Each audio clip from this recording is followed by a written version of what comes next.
El neuroalgoritmo de máximo poder concentra, en su estructura lógica, la información de todo el sistema con todas sus memorias, condicionamientos, traumas y asociaciones del pasado. La liberación. Desde el punto de vista budista, la liberación acontece cuando logramos descubrir que la solidez yoica y la solidez objetal es falsa, es decir, que no existe un yo absoluto e incambiable, al igual que no existen objetos con existencia absoluta. Esta liberación acontece cuando las memorias son purificadas y no se confunde la realidad con una interpretación distorsionada de la misma. Desde el punto de vista psicofisiológico, el proceso anterior acontece cuando las cadenas convergentes responsables de la neuroalgoritmización son purificadas y la solidez neuroalgorítmica es desmembrada. En esta condición, el carácter absoluto y fijo, sólido, del yo y de los objetos desaparece y, en su lugar, la realidad aparece tal y como es, un flujo continuo y cambiante en el cual dejan de existir interpretaciones erróneas. Cuando esto acontece, la coherencia del sistema cerebral se incrementa, lo mismo que su simetría. Esto equivale a un espacio de alta sinergia. En cambio, cuando existe fijeza neuroalgorítmica, no hay fluidez y todo se percibe como cosificado. Esto equivale a un espacio de baja sinergia. El campo neuronal. Cada una de las activaciones de las neuronas del cerebro evoca una microdistorsión de la látiz del espacio. El conjunto de todas estas microdistorsiones activa una macrodistorsión hipercompleja de la látiz. A esta macrodistorsión, la psicofisiología contemporánea la denomina campo neuronal. El yo, por lo tanto, se percibe como ese conjunto mezclado y unificado. El campo neuronal en interacción con la látiz se percibe como el mundo.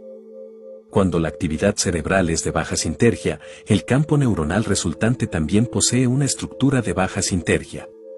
Un campo neuronal de baja sinergia solamente es capaz de establecer una interacción congruente con un nivel de la látiz también de baja sinergia. El mundo resultante de tal interacción es un mundo concreto, lleno de objetos y cosificado. En cambio, un campo neuronal de alta sinergia es capaz de interactuar, en forma congruente, con un nivel de la látiz de alta sinergia. El resultado de tal interacción es una percepción del mundo más sutil y abstracta, en la cual todo fluye y no existe solidez. Cuando un campo neuronal posee la máxima sinergia posible e interactúa con el nivel básico de la látiz, la experiencia resultante es la iluminación. Conclusiones. La doctrina budista del vacío es totalmente congruente con el funcionamiento psicofisiológico. Cuando se purifican los circuitos neuroalgorítmicos y se activa un campo neuronal de alta sinergia, la percepción es de la realidad tal cual es. La solidez, independencia y carácter absoluto de los objetos y del yo desaparece en la realidad para dar lugar a una visión fluida, libre y sin ataduras. Un objeto se percibe como un sólido cuando está neuroalgoritmizado. Lo que se percibe es el neuroalgoritmo interno y no el objeto externo. Puesto que el neuroalgoritmo está saturado de memorias, el mundo se interpreta de acuerdo con ellas y no se ve tal cual es decir, siempre nuevo, cambiante y fluido. Lo mismo acontece con el yo. Según el budismo, la realidad es luminosa, refulgente, toda brillante y en ella nos situamos cuando logramos el vacío de todo intermediario de la percepción. Según la psicofisiología, la látiz en su estado puro es coherente, simétrica, luminosa, refulgente y contiene toda la energía potencial de toda manifestación. En ella nos situamos cuando el campo neuronal alcanza niveles de elevada sinergia y estos solamente se logran cuando la fijeza neuroalgorítmica cesa. Ambas aproximaciones, la mística y la científica, hablan de lo mismo y llegan a similares conclusiones. En cuanto a la práctica que permite lograr el vacío y la alta sinergia, esta es la meditación en la que se identifican los patrones de identidad yoicos, se los observa y trasciende, o la retroalimentación de la coherencia interhemisférica, en la cual un sujeto aprende a incrementar su sinergia cortical. La primera técnica proviene de la tradición budista clásica y la segunda, de la psicofisiología electrofisiológica contemporánea. Capítulo 10. Los fundamentos electrofisiológicos de la hipótesis Gaia. El cerebro de Gaia. La hipótesis Gaia, según la cual el planeta Tierra es un organismo vivo y consciente, requiere de una fundamentación experimental. Para aceptar a Gaia como un hecho, es necesario demostrar que, Al igual que otros organismos, su estructura está formada de unidades celulares interconectadas entre sí, formando una trama organizada y no amorfa, y que tal estructura está dividida en estratos capaces de ejercer funciones específicas con una jerarquía definida.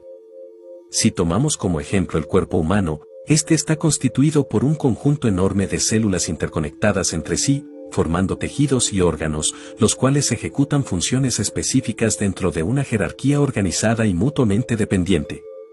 El cerebro del cuerpo humano, y con él la totalidad del sistema nervioso, ocupan el primer nivel jerárquico, ya que actúan como controladores del resto de los sistemas. Ningún sistema orgánico es capaz de sobrevivir aislado y desconectado de los demás, y la salud de todo el organismo depende del equilibrio entre sus partes constitutivas. Gaia, como organismo, debe cumplir con este mínimo de reglas de organización para ser aceptado como tal, reglas que lo identifiquen como un sistema global similar, aunque no necesariamente idéntico, a cualquier otro cuerpo vivo. Existe una escala evolutiva de complejidad entre los organismos vivos. Las funciones que puede ejercer un mosquito son definitivamente menores a las que son capaces de manifestar organismos tales como un elefante o el propio ser humano.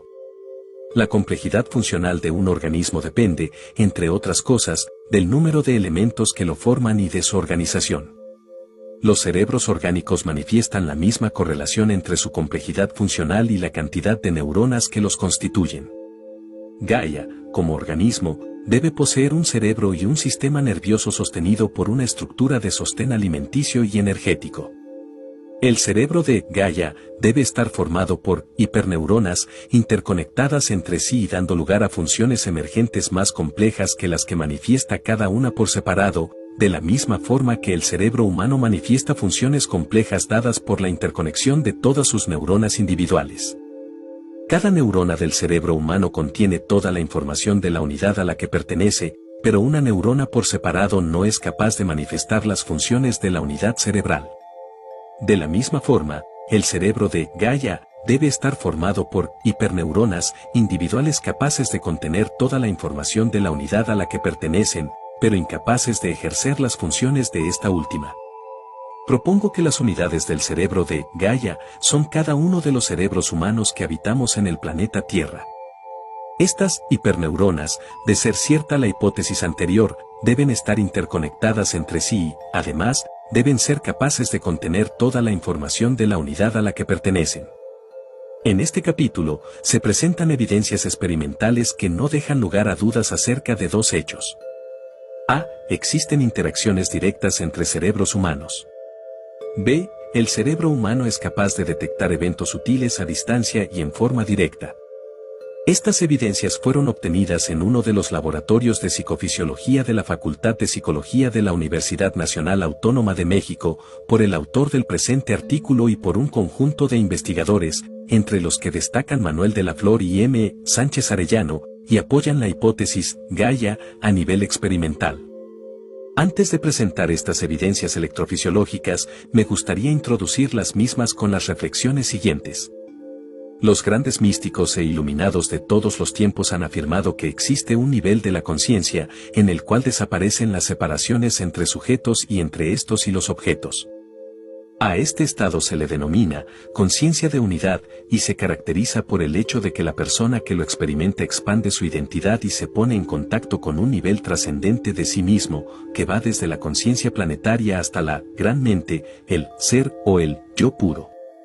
En el budismo, por ejemplo, se reconoce que al alcanzar la iluminación del estado búdico, además de la desaparición de la dicotomía objeto-sujeto, aparece la omnisciencia, durante la cual todos los eventos que acontecen en el planeta Tierra y aún en el universo entero son percibidos en la conciencia de quien haya alcanzado la budeidad. Estas experiencias sugieren la existencia de un cerebro global, con el cual se puede interactuar y el cual manifiesta funciones más complejas y un conocimiento mayor que el de cualquiera de sus elementos. Que este cerebro sea Gaia, o aún un organismo más unificado, del cual el cerebro de Gaia constituya un elemento no se puede asegurar, pero la evidencia subjetiva indica que no solamente existe, sino que el cerebro humano posee la capacidad de acceder a él.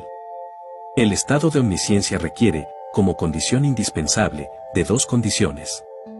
1. Que el cerebro humano, naturalmente, sea capaz de registrar cualquier evento del universo en forma directa. 2. Que el sujeto poseedor de tal